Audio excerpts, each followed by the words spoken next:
Chapter 11. Tangled Affections.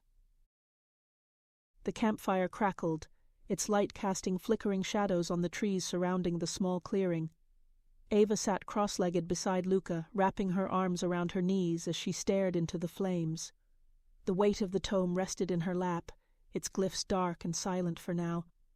Across from her, Xander leaned back against a fallen log, his golden eyes distant, as if he were lost in thought. The evening was quiet save for the occasional rustle of leaves, but the tension in the air was palpable. The events of the day had left them all shaken. The corrupted scout, the whispers, the flashes of light that had drained Ava to the brink of exhaustion. It had been too much, and yet not enough to deter the darkness. Luca broke the silence, his voice light but tinged with concern. "You're holding up better than I expected, Ava. Most people would have cracked by now." Ava managed a small smile. "I don't know if that's a compliment or a warning." Luca chuckled, but the sound lacked its usual warmth. "It's both. Just don't forget you're human, no matter what that thing in your lap says." He nodded toward the tome. "I'm trying," Ava said softly. Her fingers traced the edges of the book's cover, its weight both comforting and suffocating. "But every time I use it, it feels like I'm losing a little more of myself." "You're stronger than you think," Xander said suddenly, his voice cutting through the quiet. His gaze locked onto hers, steady and intense. "That power doesn't define you. You define it." Ava's chest tightened. Xander always had a way of saying exactly what she needed to hear, even if she wasn't ready to believe it. She nodded, her throat too tight to respond. The sound of footsteps approaching made all three of them tense. Xander and Luca were on their feet in an instant, their movements swift and fluid. Ava scrambled to stand, clutching the tome against her chest. Seth stepped into the clearing, his presence as commanding as ever. His green eyes swept over them, lingering on Ava for a moment longer than necessary. "Relax," he said, raising his hands in mock surrender. "I come in peace." Xander's stance didn't waver. "What are you doing here?"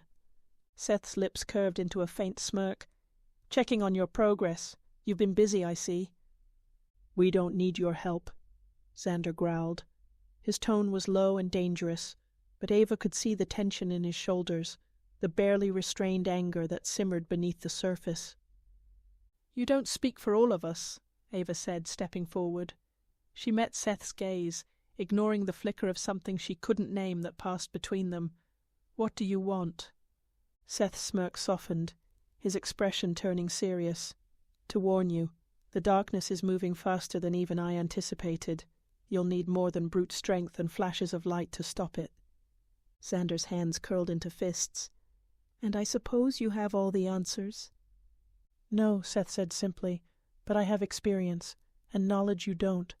Whether you like it or not, Ava needs me." Ava glanced between the two men, the tension between them crackling like the fire. Luca stepped back, his expression carefully neutral, as if he wanted no part in whatever was about to unfold. "You don't trust him," Ava said to Xander, her voice soft but firm. "I get that, but we can't afford to turn away help, not now." Xander's gaze snapped to hers, his golden eyes blazing. "Help isn't worth the cost if it comes with a knife in the back." Seth sighed, his smirk returning but tinged with exhaustion. "You're as predictable as ever, Xander, always so quick to assume the worst." "And you're as manipulative as ever," Xander shot back.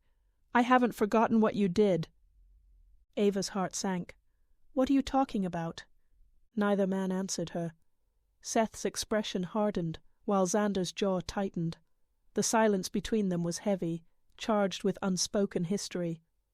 "Enough," Ava said, her voice rising. She stepped between them, forcing them to look at her. "I don't care what happened between you two. Right now, we have bigger problems. If we can't work together, none of us are going to survive this." Seth's gaze softened and he nodded. "She's right. For now we need to focus on the darkness. Everything else can wait." Xander didn't respond, but he didn't argue either. He turned and sat back down by the fire, his movements stiff and deliberate. Luca followed suit, his easygoing demeanor returning as he tried to lighten the mood. "Well, this is cozy," he said, flashing a grin. "Like one big dysfunctional family." Ava shook her head, a faint smile tugging at her lips despite the tension. She sat back down, the tome heavy in her lap, and stared into the fire.